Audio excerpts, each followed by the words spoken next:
Llevamos casi 10 años con el proyecto en marcha, ¿no? Hace 11 que llegué al territorio, al pequeño pueblo donde pusimos en marcha Pueblos en Arte, y va a hacer 10 años que empezó ese proyecto. Entonces ha habido muchísimas fases, ¿no? Una fase muy idealista, ¿no? Por eso me ha gustado muchísimo escuchar a David, porque claro, para mí el Cubo Verde surgió en los inicios también. Éramos muy pocos al principio, cuando nos reunimos la primera vez.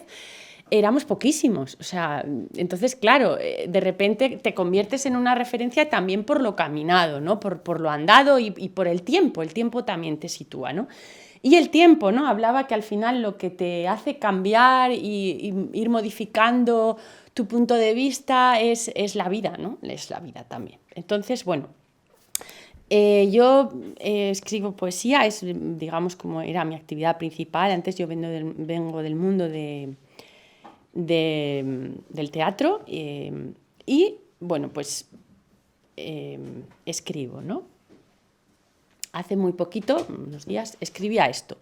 Quiero empezar con esto porque, bueno, estaba releyendo precisamente lo que escribí para Cubo Verde, o sea, lo de culturarios. A mí me tocó la zona nororiental y una de las entrevistas fue a Mar Badal.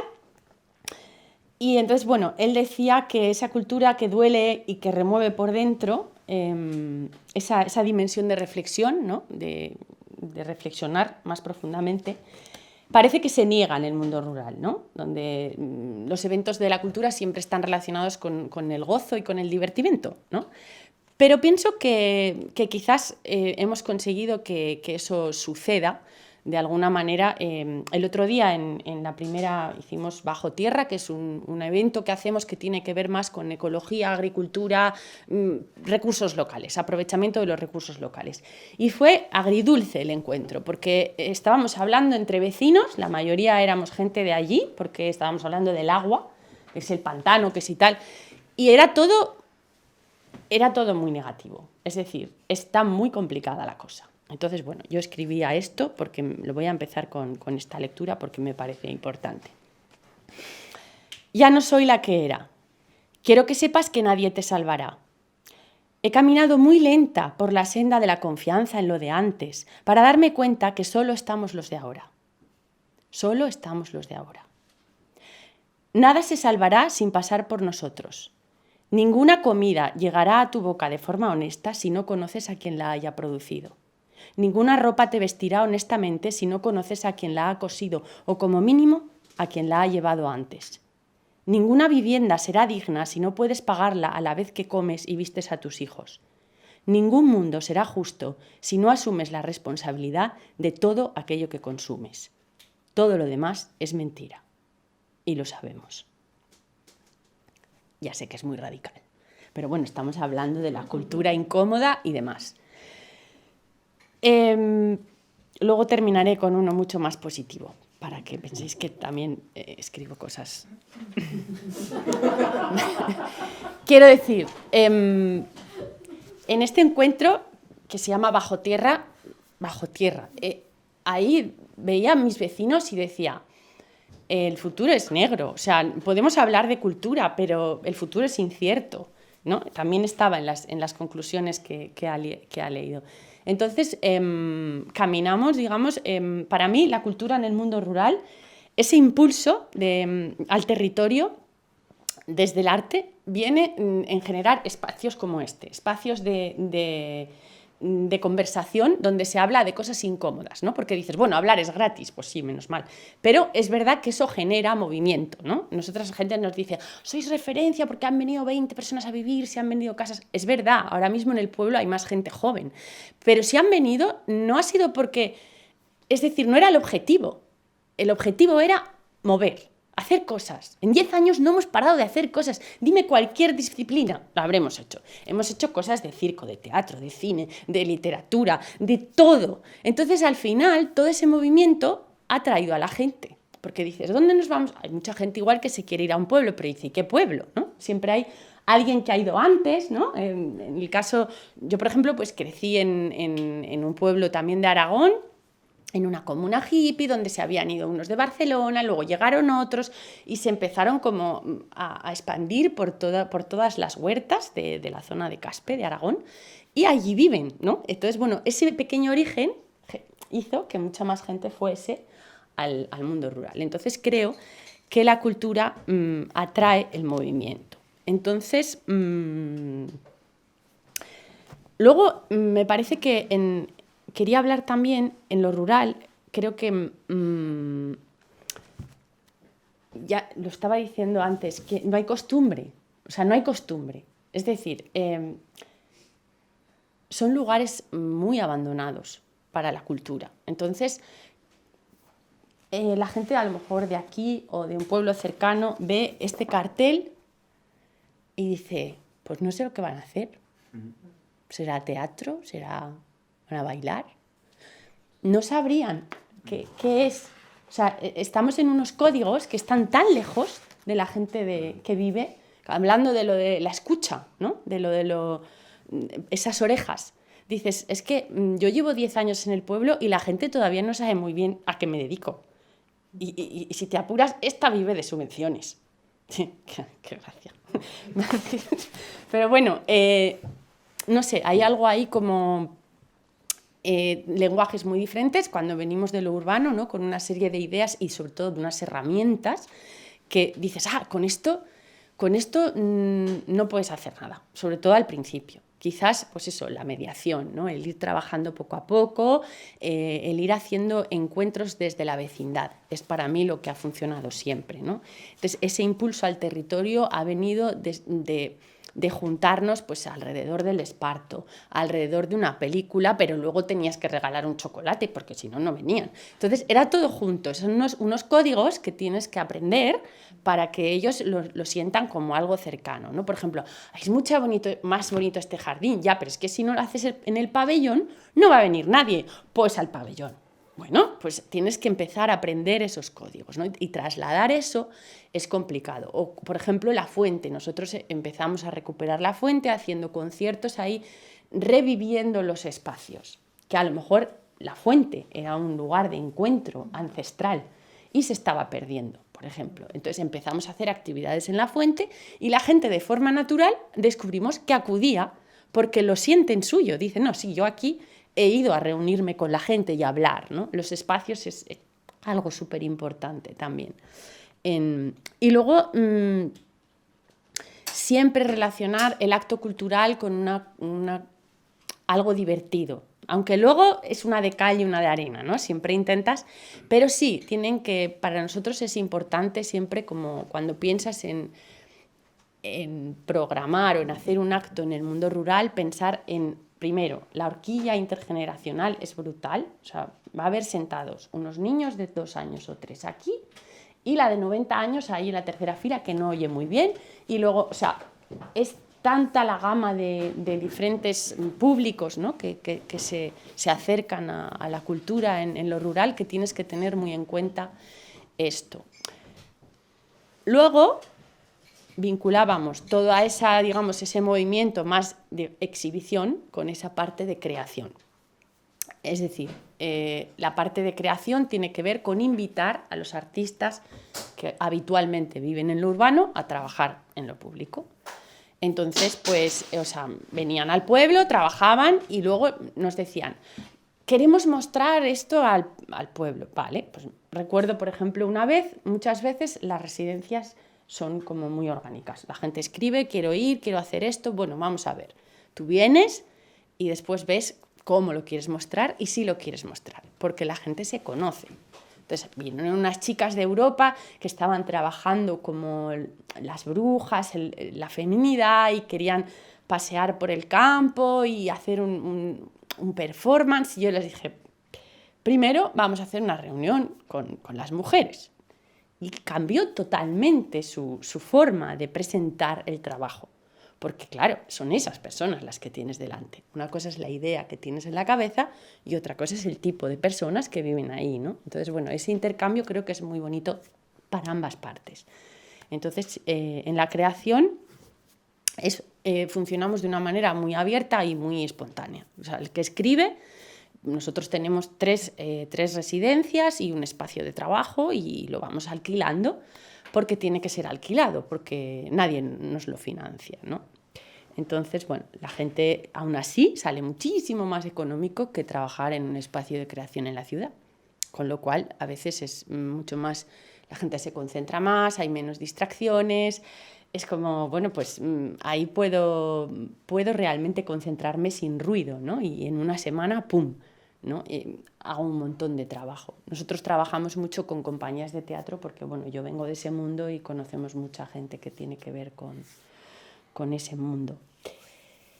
Y creación, exhibición, y bueno, principalmente son esas dos ramas las que nosotros manejamos. Después está la parte como de pensamiento o documentación, que es algo más personal, ¿no? Ahí sí que hicimos un documental, se estrenó en el año 2018 en la Seminci. Este es uno de los miembros de Pueblos en Arte que se tiró grabando durante 8 años, nuestra vida. Entonces, bueno, cuenta lo que es el viaje de la ciudad al pueblo y cómo se fue poniendo en marcha el proyecto, ¿no? Y también es como una opción de vida. Entonces, bueno, es un proyecto que tuvo como muy buena acogida y ganó muchos premios en lo que es cine relacionado con la ecología, porque precisamente, bueno, estaba mostrando otra posibilidad otra manera de vivir y bueno, tuvo muchos recorridos, hicieron, no sé, más de 400 proyecciones por todo, ahora se va a proyectar en Madrid también, en muchos festivales, estuvo en Madrid, en Barcelona, en el CCCB, o sea, fue muy bien, la verdad que fue una herramienta y luego también nunca me olvidaré del primer día que se proyectó en el pueblo, porque es verdad, el cine es una herramienta muy poderosa, de repente ellos se ven a sí mismos como un pueblo, como lo que era, ¿no? En aquel momento, un pueblo que está abocado a morir, pero no porque lo diga yo, sino porque lo decían ellos. Entonces, eso es muy duro de ver y fue muy transformador. Creo que ahí hubo un cambio, de decir, ostras, o sea, igual el discurso, ¿no? lo podemos ir cambiando. Entonces, bueno, hemos hecho ese documental, luego está la Ruta 234, que es un proyecto artístico a través de la carretera nacional 234, que va de Burgos a Sagunto, que atraviesa toda la serranía celtibérica, la parte más despoblada de España, que se llama la Laponia española. Entonces enviamos artistas a hacer el recorrido, rollos Ruta 66, y luego generan contenido. Entonces, bueno, hemos hecho una revista que se me ha olvidado traer, muy bonita, que se puede solicitar, si nos escribís os la enviamos de forma gratuita y es muy chula. Y nada, luego hemos hecho también un fotolibro con otro artista. Entonces cada año o cada 2 años hacemos esta edición. En este caso, en la última vez fue con artistas locales, en el sentido de personas que vivían en las comunidades que atravesaba la carretera, por ejemplo. Eso, luego están las residencias y luego tenemos el festival de verano que se llama Festival Saltamontes y bueno, hacemos un festival artístico pues más lúdico, ¿no? Pensando también en esa especie de camping veraniego en lo que se convierten los pueblos en verano, pues bueno, también pues darle un poco que hubiera digamos como una alternativa a las fiestas patronales. Y nada, pues os voy a poner el tráiler del docu, que está en Filmin, lo podéis ver si queréis, porque me gusta que, precisamente porque estamos aquí en un lugar tan, bueno, con estas montañas verdes, todavía verdes, quiero que veáis dónde vivimos, porque es un lugar, bueno, pues vais a ver el aspecto que tiene. La contraseña.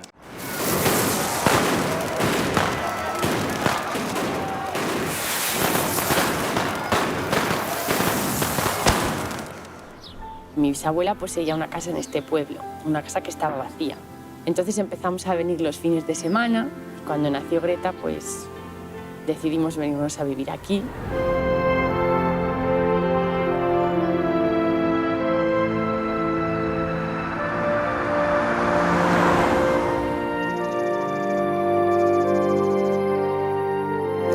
La merienda, mi amor.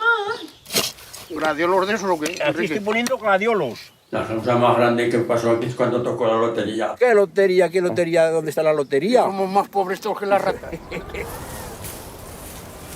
Mira lo que hay aquí, Cardo, el borriquera. Yo creo que en el momento en que no hay escuela en un pueblo, es un pueblo muerto. Hay muchas casas vacías. ¿De quién es la responsabilidad de que el pueblo esté vacío? Los pueblos de España estén vacíos. Sé que es una cosa emocional, que la gente se va a trabajar, pero su corazón se queda aquí. Y su corazón ocupa un sitio, ocupa el sitio de una casa. Pueblo mío que estás en la colina, apartado como un viejo que se muere. ¿Qué será de mi vida? ¿Qué será? Claro.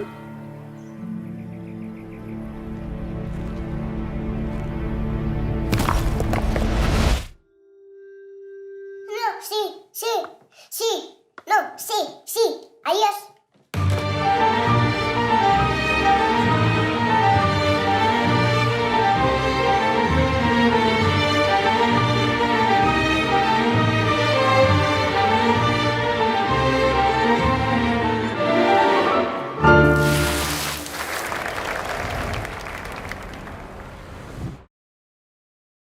Os he hablado del festival, bueno, os comparto algunas imágenes. Este es el pabellón, hacemos un mercado local.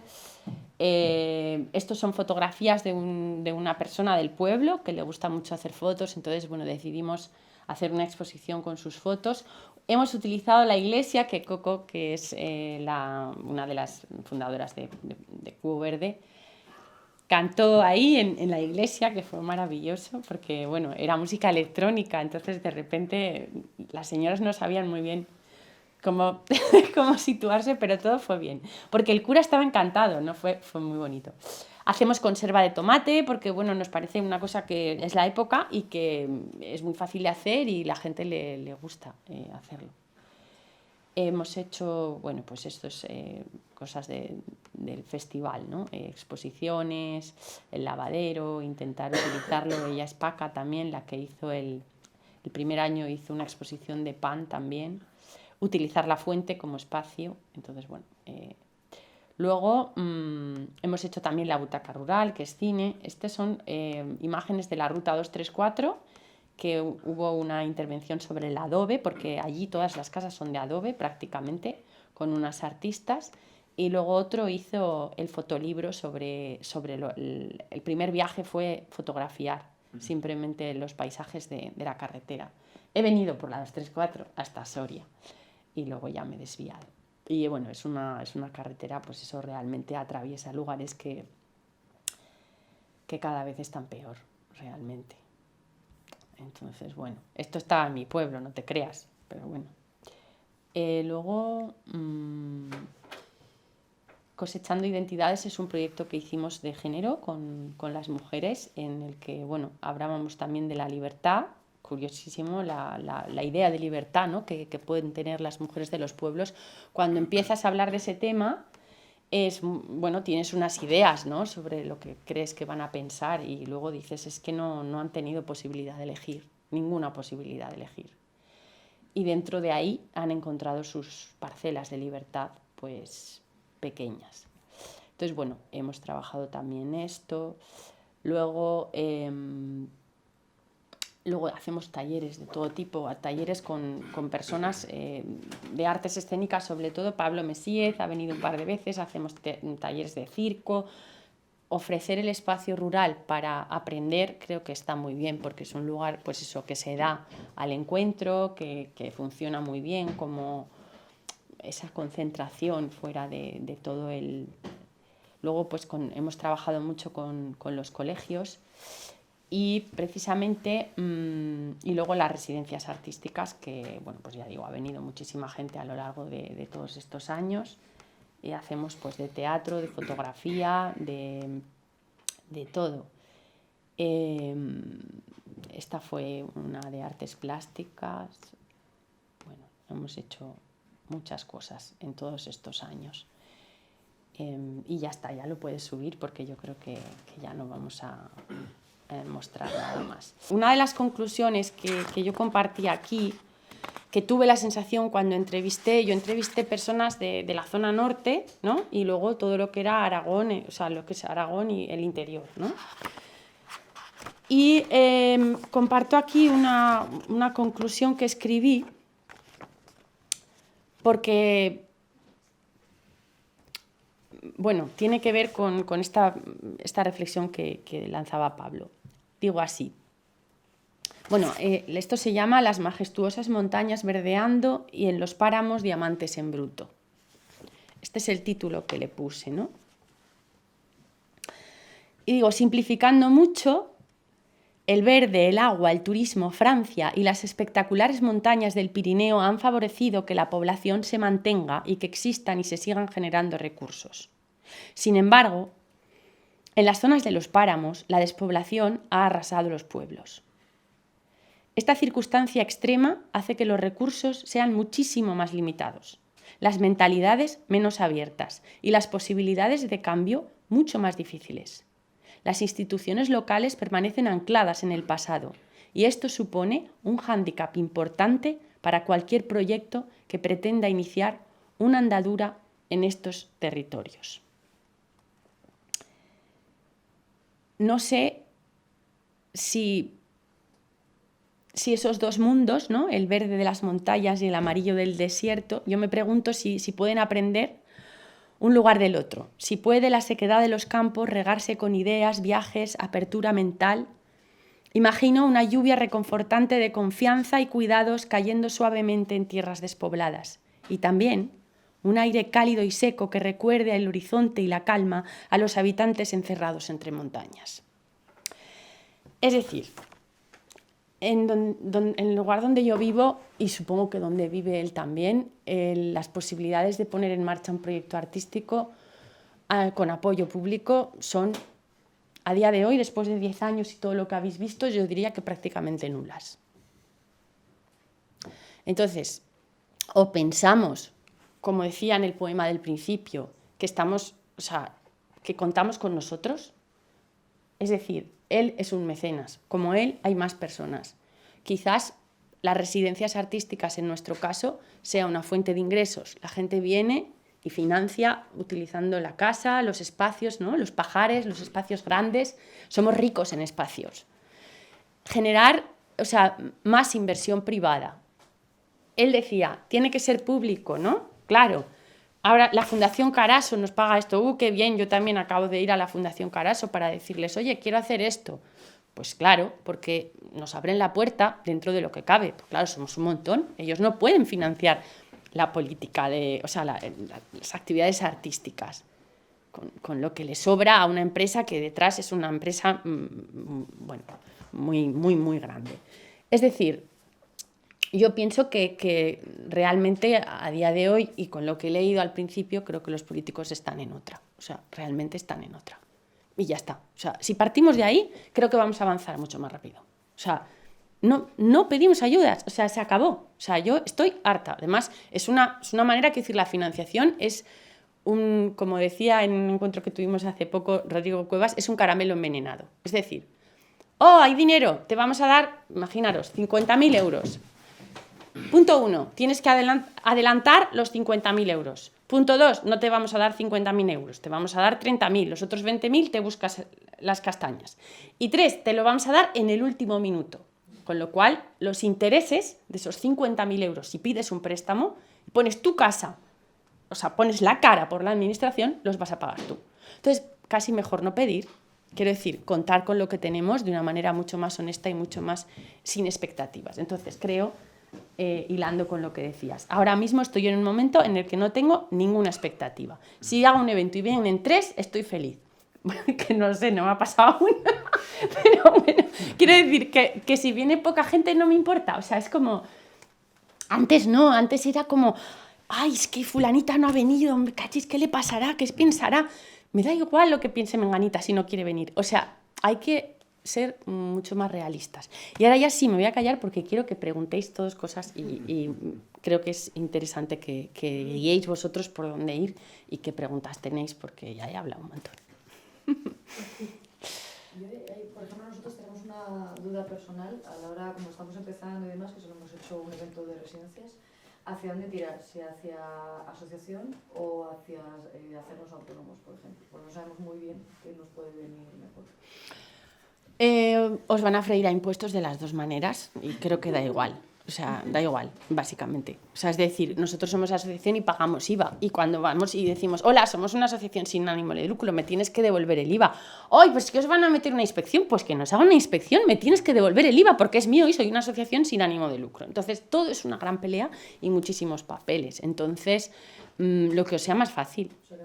Sí. Claro, cambia un poco que como asociación sí puedes acceder a subvenciones si quieres.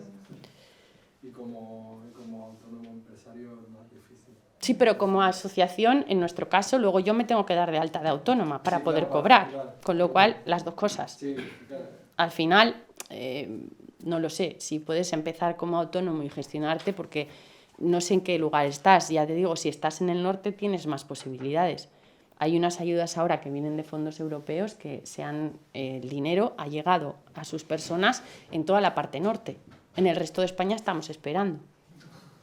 Y el dinero está en las arcas de cada gobierno autonómico desde hace muchos meses. Nosotros estamos en Ávila, o sea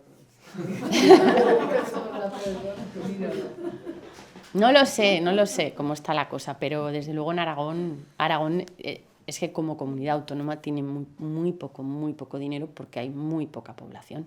Es así. Entonces, estamos hablando, yo creo que de las comunidades autónomas más pobres de España. Eso es así. Entonces, bueno, partiendo de ahí, pues, no lo sé. La verdad que no te sabría responder. ¿Tenéis más preguntas? Tengo una pregunta, Lucía. Sí. Me encanta lo que has dicho de que no confías en las subvenciones, no que no confíes, sino que no confías en que van a llegar o lo trabajoso que son conseguirlas. Y después lo difícil que es justificarla y acceder a ella. Nosotros en la Casa del Burro hemos tenido prácticamente muy pequeñitas, son testimoniales las que hemos recibido y han sido todas un coñazo para el claro. Y hemos encontrado alguna vía para financiar lo que hacemos. Pero ¿qué vía sugieres tú que puede encontrar una actividad como la de ustedes, como la de estos chicos o la misma Casa del Burro para financiar las actividades? Pues no tengo ni idea, igual entre todos se nos ocurren cosas. Pero a ver, nosotros estamos ahora pensando en el alquiler. Precisamente el alquiler es una necesidad. O sea, hay gente que quiere venir y no tiene dónde vivir. Entonces, nosotros hemos ido arreglando espacios, pues quizás esas residencias se pueden alquilar y ese alquiler puede suponer un ingreso para luego poder, o sea, a nivel familiar, para poder seguir haciendo las actividades, porque como él decía, al final hay una parte que lo haces porque te apetece, por compartir, porque te hace ilusión que el arte, ¿no?, llegue al pueblo y compartirlo con los vecinos, con la gente con la que vives. Quiero decir que hay una parte altruista en todo ese trabajo artístico, evidentemente. Entonces, quizás el alquiler pueda ser una buena idea, ¿no? El intentar, yo incluso estoy pensando en que me dejen subarrendar, es decir, tú no te fías de que venga alguien y no te pague, vale, pues yo sí, o sea, yo me fío, entonces yo te alquilo la casa a ti y yo se la alquilo a una tercera persona. Eso es legal, se puede hacer y a lo mejor es una manera de realmente empezar a ayudar a que venga gente a los pueblos, porque igual la señora María a mí sí que me alquila la casa. Entonces yo ya me encargo de que ella no tenga un problema, no lo sé. Pensaba en algo así, pero vamos, que en ello estoy. No sé. Igual, también a lo que dice Luis, es como cada caso, o sea, la historia es entender bien todas las herramientas y entender bien todas las posibilidades que hay y luego adaptarlas a tu necesidad más situada, de tu propuesta, porque puede ser un alquiler, pero también hay ayudas y subvenciones, pero también hay otras formas de colaboración, también para el patrocinio. Es decir, hay un montón de herramientas, otra cosa es que todas que te sirvan más o que te sirvan menos. Pero, claro, por ejemplo, en el caso del alquiler puede ser si tienes espacios, si te alquilan, o sea, si en tu pueblo, en tu sitio no hay espacios, pues el tema, por ejemplo, del alquiler, olvídate. El tema de las subvenciones, pues depende, si como en nuestra comunidad no se valoran, no entran dentro del marco de valoración proyectos de investigación de residencias y solamente entran festivales, lo que es la parte más del final del camino, pues igual para determinados proyectos no. Yo creo que es más como entender exactamente todo lo que hay y aplicarlo a lo que tú necesitas. Ahora, obviamente, cuanto menos dependas de la administración, mejor, porque no tenemos una administración empática hacia este tipo de iniciativas y de proyectos, tanto vitales como profesionales, ¿no? Europa tiene bastantes líneas de apoyo, pero como están filtradas y están gestionadas y manejadas por las comunidades, depende también mucho de la sensibilidad de tu propia comunidad, como estabas diciendo, que hay en algunas, aquí en La Rioja ha habido, con fondos de Unión Europea, con los Next Generation, hubo 7 proyectos que se presentaron, solo se apoyaron 2, de esos 2, uno desistió, con lo cual solo se apoyó 1, y en Navarra, que es una comunidad, vamos a decir, similar, vamos a decir, a nivel de territorio y de personas que La Rioja, igual ahí los fondos europeos se han gestionado quizás unas 20 veces o 30 veces más a nivel de presupuestos. Aquí creo que han sido 75.000 euros, si no me equivoco, y igual hay medio millón o más en Navarra. Entonces depende. Vámonos a Navarra. Sí, a Navarra. Pero depende cómo cada gobierno también gestiona, ¿no? Pero yo creo que es más, podríamos igual decir eso, cuanto más se conozcan todas las opciones que hay, uno más. Hablaba Rodrigo Cuevas del crowdfunding, hubo unas reuniones sobre crowdfunding en Logroño, vino el señor, el chico que llevaba la plataforma de crowdfunding. Mauricio, sí. Mauricio. De Goteo. Y claro, nos estaba hablando de ejemplos, ¿no? Entonces yo le pregunté, en toda tu vida trabajando con crowdfunding, ¿con cuántos riojanos has trabajado en crowdfunding? No con ninguno. Bueno, entonces, no es lo mismo que Rodrigo Cuevas pida un crowdfunding que lo pida Luis, o lo pida yo, o lo pida Pablo. Quiere decir que también depende mucho qué tipo de visibilidad, etcétera, etcétera. Entonces, ¿el crowdfunding puede ser una forma? Sí, también. Pero eso es como ver todas las opciones que tienes y luego elegir la que te sirva para. Sí, también me parece importante, hablando de instituciones, que es una cosa concreta, creo que sería importante que se visibilizara bien el trabajo en los lugares donde se está haciendo bien. O sea, porque parece como que son cosas que no se hablan y dices, no, o sea, aquí se están repartiendo todo esto y se está haciendo bien, está llegando a tiempo, con plazos buenos, en Galicia también, en Cataluña también. Entonces, ¿por qué en Aragón no? ¿Por qué en Aragón no se pueden dar los plazos correctos? O sea, yo no digo la cantidad, porque eso es otro cantar, pero por lo menos que nos dejen trabajar, o sea, lo que den, que sea, pues es que en la flamante convocatoria aparece la posibilidad de un adelanto, pero eso es solo en papel, porque no es real, pero sin embargo en otras comunidades sí se ha hecho, entonces sí que quizás se puede presionar desde el sector a decir, oye, hay lugares que lo están haciendo muy bien y otros que lo están haciendo fatal, entonces vamos a igualarnos un poco, ¿no? Y luego otra cosa que para mí creo que quizás la mediación tenga una salida, o nosotros lo estamos intentando, y es llevar el trabajo de la mediación a lo que son las convocatorias sociales, que funcionan de otra manera. O sea, digamos que es para bienestar social. Es una necesidad, es una primera necesidad, sobre todo en el ámbito rural. Estamos cubriendo esa parte de asistencia social. Entonces, si se consigue llevar la mediación a ese tipo de convocatorias, es todo mucho más fácil, porque funcionan de otra manera. ¿Sabes? A Cáritas no les van a dejar sin dinero, les adelantan el dinero. Pues bueno, si nosotros pudiésemos trabajar de esa forma, como una entidad social, que es lo que hacemos, porque al final es un trabajo muy social, muy de reunir, sobre todo en los pueblos pequeños, todo lo que tiene que ver con la despoblación, o incluso facilitar a la gente que se venga a vivir, ayudarles a conseguir una casa, etcétera, etcétera. Bueno, son trabajos muy sociales y creo que ahí podría haber una posibilidad en que se financiaran por ese tipo de lado. Pero no lo van a poner fácil los que ya están, evidentemente, pero bueno, por intentarlo. Yo me gustaría mencionar, hay una cosa que veo una necesidad muy clara, que es una ley a nivel del Estado de economía social, ¿no? Igual que las hay en Francia, en otros países. es una ley que de alguna manera viene a regular, por un lado, y a amparar también esas partes de la economía que están entre lo productivo y lo no productivo, que a veces empiezan siendo no productivas en el sentido de que no tienen un afán de lucro objetivo, pero luego son capaces de generar empleo, etc. Y esto se puede contemplar pues, desde medidas enfocadas hacia el tema de las bonificaciones fiscales, hacia el tema también de los adelantos. Realmente, lo que dices de los adelantos, esto es posible hacerlo, ¿no? Lo que pasa es que normalmente las administraciones no lo hacen porque les da más trabajo, porque aparte de que te piden el aval, pues tienen que hacer 2 veces la justificación y demás, y entonces es por vaguería, ¿no?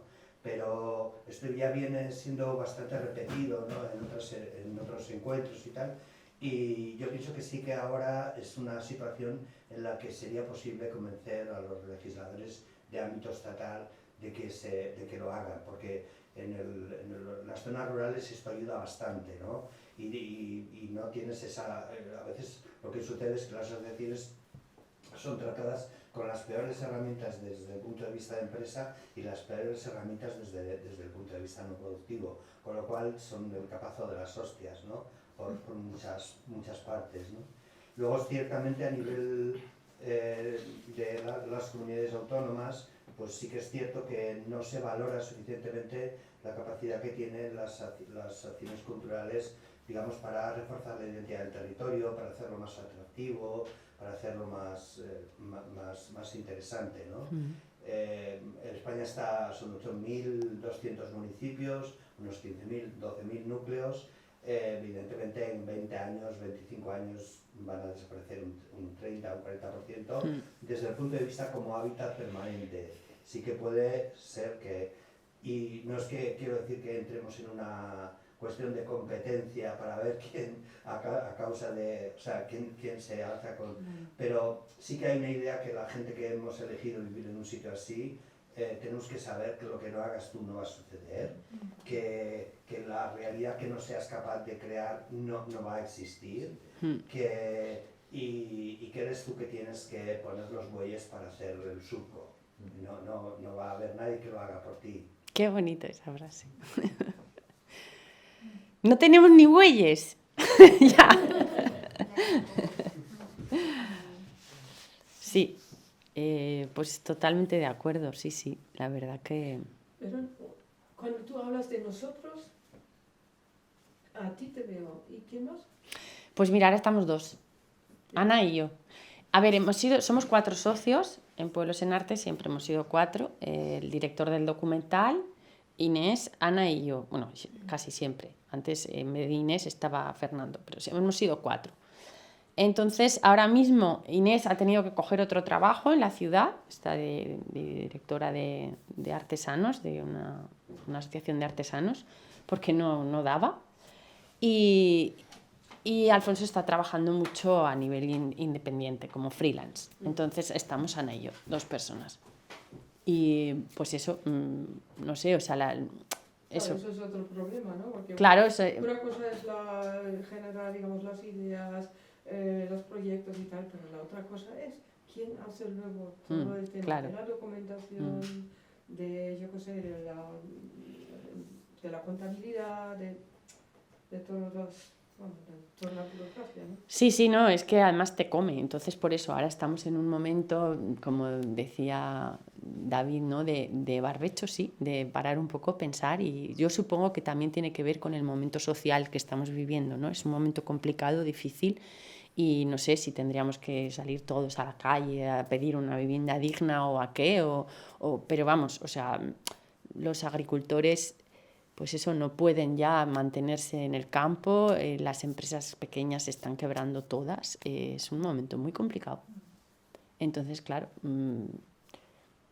eso es así, no sé cuál es el futuro. Yo, desde luego, ahora lo que me apetece es, quizás, lo que creo que tiene quizás más sentido es eso, compartir lo que está pasando y ser muy conscientes. Y desde esa conciencia... y desde esa soledad absoluta, pues partir. Y bueno, siempre vamos a estar empezando, toda la vida hay que estar empezando siempre. Pero sí, creo que es un momento duro, sí. Así que no sé. Te quiero preguntar una cosa. Bueno, conozco vuestro trabajo, que no he estado personalmente, pero sí de amigas que han estado y lo sé. Pero estáis viendo un poco, en este tiempo estáis sintiendo que hay una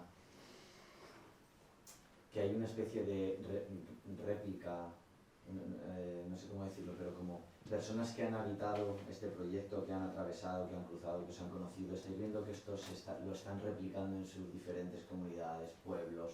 O sea, está siendo un lugar, ¿sabes lo que quiero decir? Como de inspiración, no tanto para disfrutarlo momentáneamente, sino como para decir, claro, esto se puede.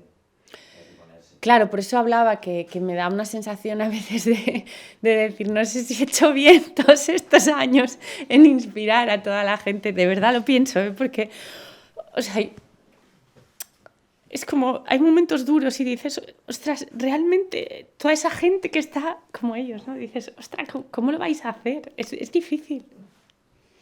O sea, mira, en Aragón ha habido muchísima gente, ha habido muchísimos proyectos que se han iniciado. Cuando nosotros llegábamos, por ejemplo, éramos la única residencia artística, ¿vale? Ahora hay 4, está Tres Piedras, está Atmósfera, que es de circo, está una en Teruel y otra en Zaragoza. 4 espacios de residencia en Aragón, que antes no existía, esa palabra era como... Y La Cala, bueno, La Cala también recibe 5. Entonces, La Cala más o menos empezó a la vez que nosotros, pero quiero decir, luego a los 2 o 3 años empezaron, eso en Aragón, pero hemos inspirado a mucha gente, porque sí, nos escriben y nos dicen, la película también ha servido mucho, entonces a veces te da esa tristeza o esa sensación de responsabilidad de decir, ostras, no sé si he hecho bien en el sentido de que el camino es duro, que a ver, no tengo ninguna responsabilidad, cada uno es dueño de su vida y tiene que hacer lo que pueda, pero, jolín, ahora mismo que ves que lo complicado que es y las pocas ayudas que se están... Bueno, a nivel institucional el poco apoyo que hay. Pero claro, yo digo, hay muy poco apoyo a la cultura, pero también hay muy poco apoyo a la agricultura, a la ganadería extensiva, a los pequeños productores locales, a los enólogos que abren una pequeña bodega. Se está haciendo durísimo en todos los sectores. Con lo cual, no me quejo más y menos que otra persona, ¿no? que decide... hace unos años conocí una persona que tiene una quesería que trabajaba en una administración europea, ADRI, lo que son grupos de acción local, que reparten el dinero europeo. Ella hizo un estudio sobre cómo eso llegaba o sea, cuánto dinero del que Europa cedía a cada país llegaba al ciudadano. Después de ese estudio dejó ese trabajo y se puso a hacer quesos. Porque ese trabajo se ocultó, por supuesto, no se publicó y nunca se comentó, porque era ridículo. Entonces, claro, pues es lo que digo, que tenemos que contar con los que somos y entre nosotros. Creo que eso es bonito. Así que, bueno, si hay gente que se ha inspirado y se ha ido a habitar lo rural desde este punto de vista artístico, a ver... creo que en realidad es bueno, porque genera comunidad, genera también momentos de reflexión que son útiles, muy útiles a las comunidades. Entonces, bueno, en realidad estoy contenta, aunque no me parezca. Yo puedo decirte, por terminar, que bueno, porque si yo no hubiera conocido Juegos en Arte, probablemente, no digo que no lo hubiera hecho, pero bueno, en aquel momento pues fue un vamos a por ello, ¿no? Si eso no hubiera ocurrido, no hubieran pasado otras cosas, que llevaron a otras cosas, a conocer otras personas, a establecer otros intereses, a mover otras maquinarias, y no estaríamos hoy aquí ahora. Eso es así. Qué bonito. Igual, aunque solo sea por eso, creo que ha merecido la pena, ¿no? Bueno, voy a leer el poema agradable para que veáis que también escribo otras cosas más. Para no fastidiar el poema antes de que se... Claro, dale. Me gustaría puntualizar que no estoy de acuerdo en que te compares con tantas actividades económicas como la agricultura o los empresarios o los pequeños productores que tienen todo el derecho del mundo a ser apoyados.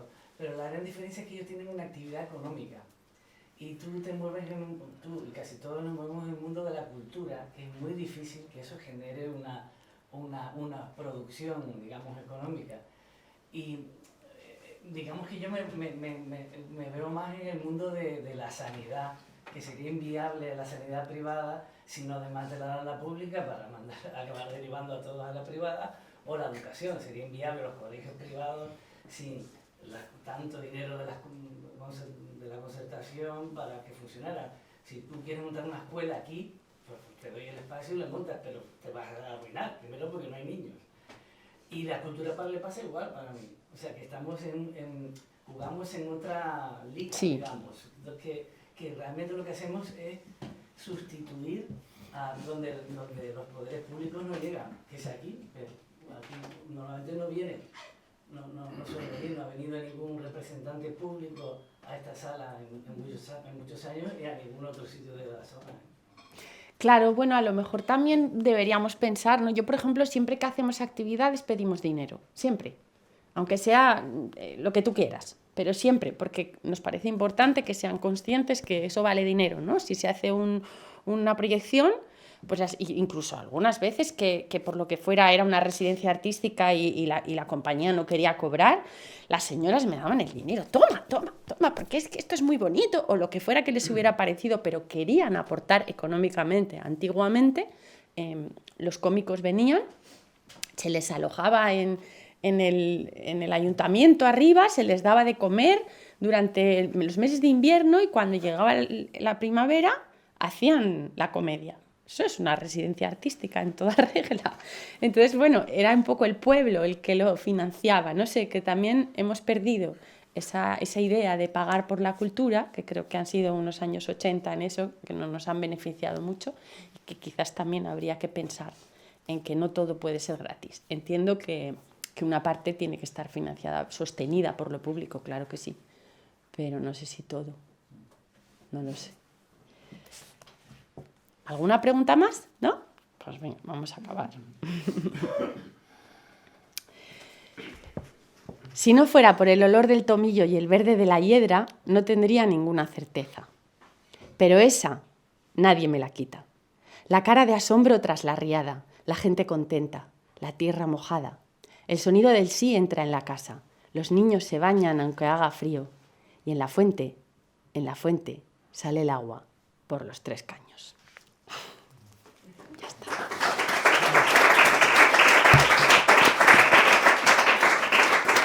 Pues muchas gracias.